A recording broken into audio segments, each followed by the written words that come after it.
Sonic, good. You can leave now. That's all this video boils down to.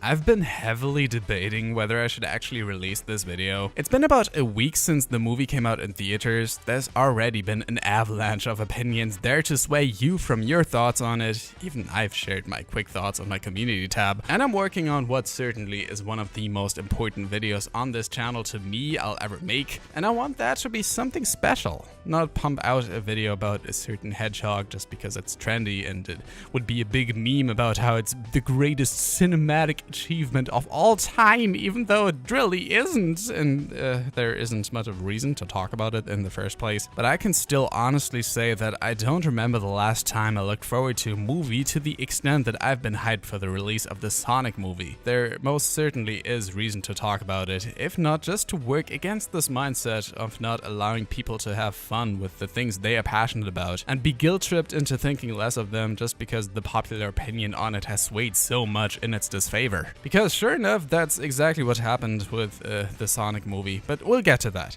As all of you and more know by now, the Sonic movie has a bit of a rocky history behind it, not just in getting it off the ground in the first place, since it actually changed studios at one point, but also because when they did release a first trailer for the film, the reaction to it was not exactly positive due to it looking the way it did. I was in the teeny tiny minority of people who didn't hate the original design, so I'd be very cautious about even taking my opinion into consideration when it comes to this film, let's be honest. But I can also acknowledge that for a character as well known as Sonic, even with his many iterations, this version of his design doesn't exactly scream mass appeal as much as it makes you want to scream. So the redesign got me extremely hopeful, or at least interested for the future of this movie, because if there's one thing Detective Pikachu had taught me, it's that it's very easy to mask a mediocre film with a cute mascot and watch the ratings roll in. Besides, making a movie based on Sonic didn't seem like an easy task with how many stories he starred in over the years. If you want to tell an origin story, you really want to be careful with how you do it, and part of me expected them to go the route of tying the film into a new game where it tells its story in a more cinematic fashion like they did with the Ratchet & Clank movie, but the very Hollywood approach of introducing the main character to a world of humans where he needs to fit into society, though redundant, actually did work in the film's favor. Though mostly thanks to characters like Robotnik, who helped add to the cartooniness of it and remind us that we're still watching a Sonic movie. The plot itself wasn't outstanding in any way, it's just a bunch of characters going from point A to point B, and the journey itself is what brings them closer together. I've accepted this going into the film, seeing as how the trailers practically proved that it was going to be Hop 2.0, and I don't think there's anything wrong with that if the characters can carry the rest of it on their own, which they did. There were some extremely fun exchanges between James Marsden and Ben Schwartz, but especially Jim Carrey and his assistant. From what I've heard, Carrey and Schwartz have only been given an outline of a script, or were at least allowed to riff on what was given to them, and that really helped not only add to the chemistry, but the tone of the film, which was a very important factor to get right with the Sonic franchise. The editing also helped in that. I never felt like the movie dragged on for too long. It only had one or the other unnecessary sequence that more so boiled down to the structure, which I'm pretty sure the filmmakers themselves didn't really have much control over, since the movie still felt very safe in a lot of ways. Not exactly calculated, but as though they were afraid to mess with this type of formula too much, yet at the same time, they snuck in references to different outfits Sonic wore in the games, and memes, and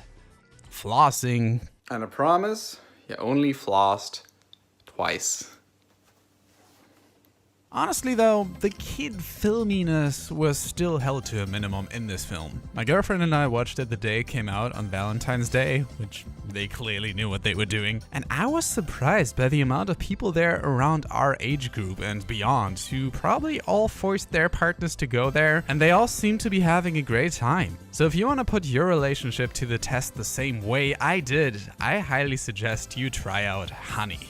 Picture this, you're casually browsing for movie tickets online as you do, and only afterwards find out there would have been a discount on the very tickets you just ordered that you could have used to pay for your overpriced popcorn that you then have to also pay for, and it's just a whole mess. Honey helps you take away the hassle of worrying about potential deals on all shopping sites you frequent, as it automatically shows you all available coupons from the web on the site right at checkout. So for example, right now you can save $5 off 2 tickets from Fandango at your movie theater of choice, or just try it out on any of the other 30,000 online stores they have partnered with. And since Honey is free to use and installed within a matter of just a few clicks, there's no excuse for you to ever spend too much on your online shopping ever again. Just go to joinhoney.com/Cosmo, install the plugin with just 2 clicks, and watch the prices drop. That's joinhoney.com/Cosmo.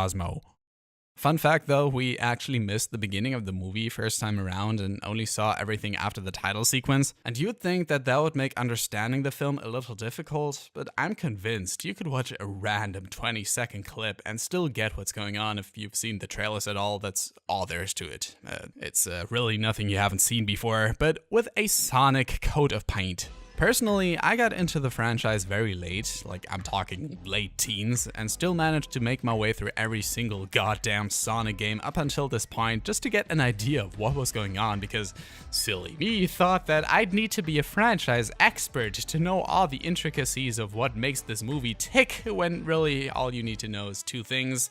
It's a blue hedgehog and he runs fast. It's not rocket science. But as I was going through this massive gamography, which ranged from bottom of the barrel material over A for effort games simply not given the time they deserve to polish them up, to objectively fun and sometimes even outstanding titles, it made me realize where this appreciation for the series is rooted from. With how many stages Sonic has went through since his inception, with all his highs and lows, I can't help but feel proud for him and the people who still made this movie work. The staff responsible for the redesign, Ben Schwartz as Sonic, really made this character his own in a very unique way, and everyone who supported it opening day, and for once, I feel as though the future might actually be bright for Sonic. So it's kinda disappointing to see people knock him just for starring in something that's not completely outstanding, when that's not the standard anyone had going any of the other kids' film of its kind, which this one just objectively eclipsed. There was even a very cute reveal at the end, which I'm not gonna spoil in case you haven't seen the film, that basically confirms they're working on a sequel. So I really want this movie to do well, if not only to get back at the Golden Globes for the way they portrayed Sonic back when it was still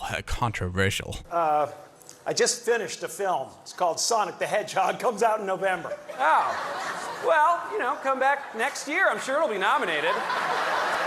Sonic is never good. Your enjoyment of this film doesn't solely depend on knowing what Sonic is about, the same way your enjoyment of the series shouldn't depend on the public perception of the character, now also due to the redesign, and some very vocal minorities on Twitter, but just on what you think is enjoyable. And I thought this movie was very enjoyable, especially for video game movies. I've even heard some people say that this was final proof the curse on video game movies has been lifted, along with films like Detective Pikachu and Angry Birds 2, which, yeah, there's a positive trend to be seen here, but I'd rather stay cautiously optimistic. The Mario movie is still spearheaded by Illumination, don't get your hopes up too high just yet. The Sonic movie did not break new ground for video game movies, or kids films, or Sonic, but it's still managed to be enjoyable for anyone into any of these things. And that's all I could really ask for. And all you should be asking for is better deals online with